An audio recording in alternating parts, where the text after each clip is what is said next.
اتفضل.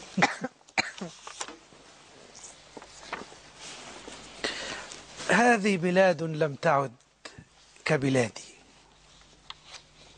استنى يا أستاذ فاروق، استنى يا أستاذ فاروق. العنوان يا أستاذ فاروق العنوان العنوان شد قوي. هذه بلاد لم تعد كبلادي. إلى شهداء مصر من الشباب الذين ابتلعتهم الأمواج على شواطئ إيطاليا وتركيا واليونان.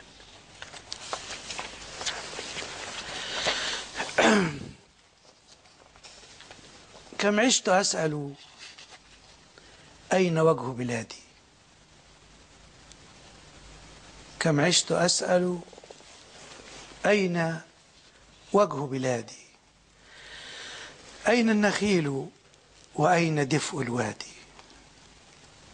كم عشت أسأل أين وجه بلادي، أين النخيل وأين دفء الوادي. لا شيء يبدو في السماء أمامنا غير الظلام وصورة الجلاد. هو لا يغيب عن العيون كأنه قدر كيوم البعث والميلاد. قد عشت أصرخ بينكم وأنادي، أبني قصورا من تلال رمادي. أهفو لأرض لا تساوم فرحتي، لا تستبيح كرامتي وعنادي. أشتاق أطفالا كحبات الندى يتراقصون مع الصباح النادي. أهفو لأيام توارى سحرها صخب الجياد وفرحة الأعياد. اشتقت يوما أن تعود بلادي، غابت وغبنا وانتهت ببعادي. في كل نجم ضل حلم ضائع، وسحابة لبست ثياب حدادي. وعلى المدى أسراب طير راحل نسي الغناء فصار سرب جرادي. هذه بلاد تاجرت في أرضها وتفرقت شيعا بكل مزاد.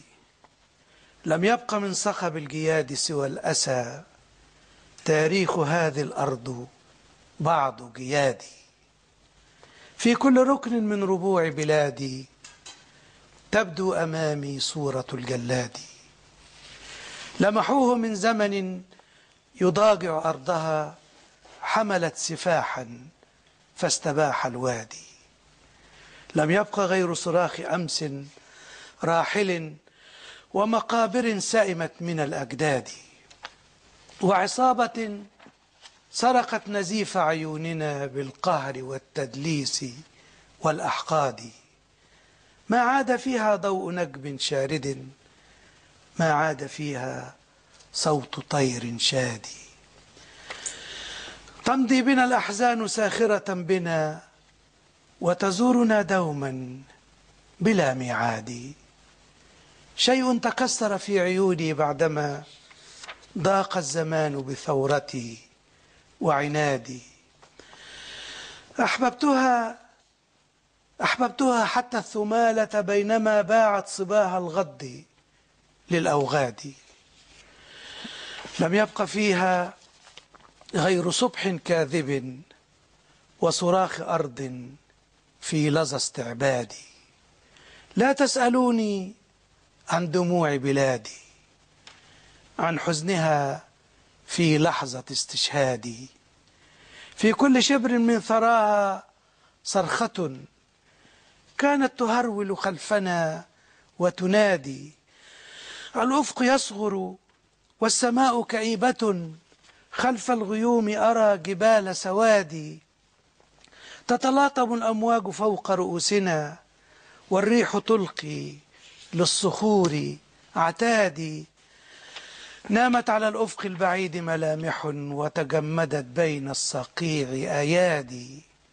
ورفعت كفي قد يراني عابر، فرأيت أمي في ثياب حدادي.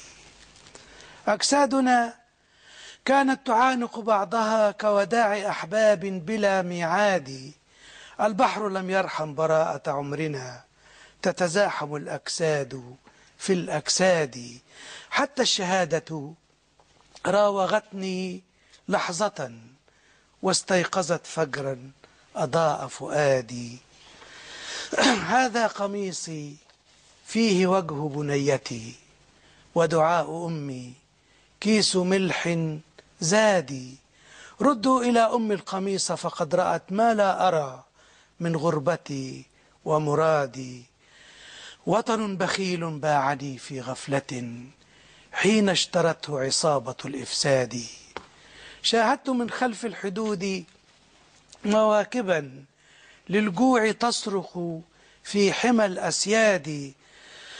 كانت حشود الموت تمرح حولنا والعمر يبكي والحنين ينادي. ما بين عمر فر مني هاربا وحكاية يزهو بها أولادي، عن عاشق هجر البلاد وأهلها ومضى وراء المال والأمجاد. كل الحكاية أنها ضاقت بنا واستسلمت للص والقواد. في لحظة سكن الوجود، تناثرت حولي مرايا الموت والميلاد. قد كان آخر ما لمحت على المدى، والنبض يخبو صورة الجلاد.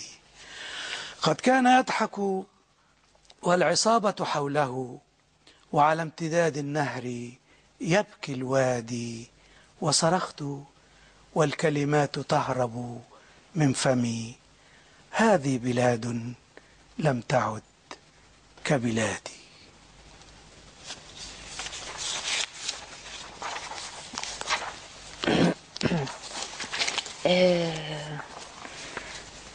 القصيدة قاسية.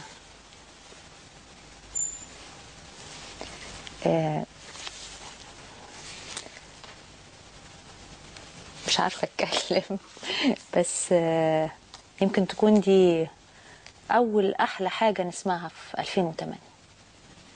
أنا أشكر أستاذ فاروق جويدة أنه خصنا بهذه القصيدة اللي تعرض لأول مرة، ومؤلمة قوي يا أستاذ فاروق. بس الأحداث كانت مؤلمة برضه.